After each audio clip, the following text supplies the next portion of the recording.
कुमार, जरा सबसे पहले प्रोफेसर कुमार आपके पास आ जाती हूँ। आप शुरू से स्टोरी को हमारे साथ फॉलो कर रहे हैं, सीमा की कहानी।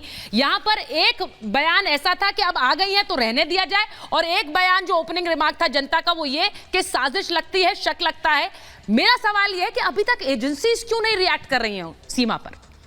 देखिए, ऐसा है, मुझे बड़ी हंसी आती है जब ये बात कही जाती है कि आ गई हैं तो उन्हें मरने को ना भेजा जाए। अरे भारत के अंदर तन सर से जुदा करने वाले कम हैं क्या? कि अगर वहां के कठपुल्ले उन्हें मार देंगे कि वो हिंदू बन गई और यहाँ आ गई, तो हिंदुस्तान के अंदर ऐसे कठपुल्ले कम हैं जो हिंदुस्तान में ये काम कर रहे हैं। दूसरा, मुझे एक बताइए कि हम लोग इतिहास से जो होता है कभी जिंदगी में सबक नहीं लेंगे?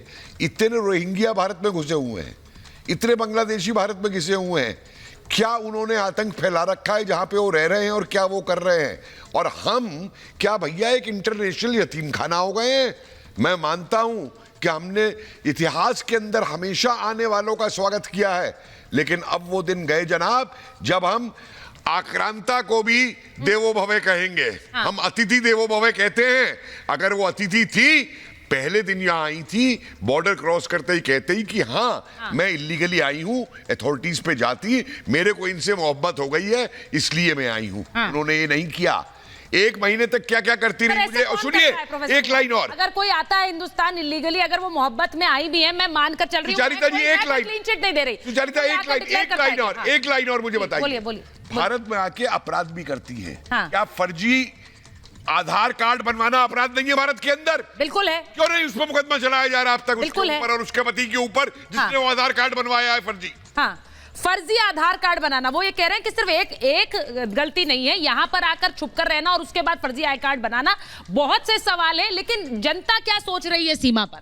मैं ये पूछना चाहती हूँ, इंडिया पाकिस्तान के जिस तरह के रिलेशंस हैं उसके बीच में सीमा का ऐसे 4 बच्चों को लेकर 3 देश क्रॉस करके आना बहुत बड़ी बात है। इसके लिए एक प्लानिंग की ज़रूरत है। मुझे नहीं लगता, अगर मैं एक लड़की हूँ, मुझे ऐसे पाकिस्तान जाने के लिए कहा जाए तो मैं 1000 बार सोचूंगी, मैं डरूंगी। पर उसे देख के बिल्कुल भी ऐसा नहीं लगता है कि वो डरी हुई है या उसने सोचा है आने से पहले। वो प्लान लगता है पूरा कि वो प्लानिंग है, तो कहीं ना कहीं हमें लगता है, उस पर डाउट होता है। प्लानिंग है जो ये कह रही है लड़की, आप में से कितनों को लगता है प्लानिंग है? हाथ खड़ा कर दीजिए जरा। देखिए, ज्यादातर लोगों को लग रहा है, मेरे हाथ खड़े रखिए जरा, ज्यादातर लोगों को लग रहा है कि वो प्लानिंग के तहत आई है, बहुत सोच समझ कर आई है और कुछ जरूर शक है। मैं प्रीति जी आपसे पूछ लूं जरा, जो लड़की ये कह रही है, बहुत हिम्मत चाहिए किसी लड़की को बॉर्डर क्रॉस करके, और वो भी इतने 4 बच्चों को लेकर आना हिंदुस्तान में, वो डरी हुई नहीं है। श्वेता जी, बिल्कुल सही सवाल और बिल्कुल सटीक सवाल। मैं कह रही हूँ कि 4 देश, पाकिस्तान से दुबई, दुबई से नेपाल, नेपाल से भारत, किसी जगह की कंट्री ने इनको रोका नहीं, कहीं इनकी चेकिंग नहीं हुई। वो कौन से आका पीछे बैठे हुए हैं जो इनको बिल्कुल इतनी स्मूथ लैंडिंग कराते हैं भारत की धरती पे? ये बहुत बड़ा सवाल है।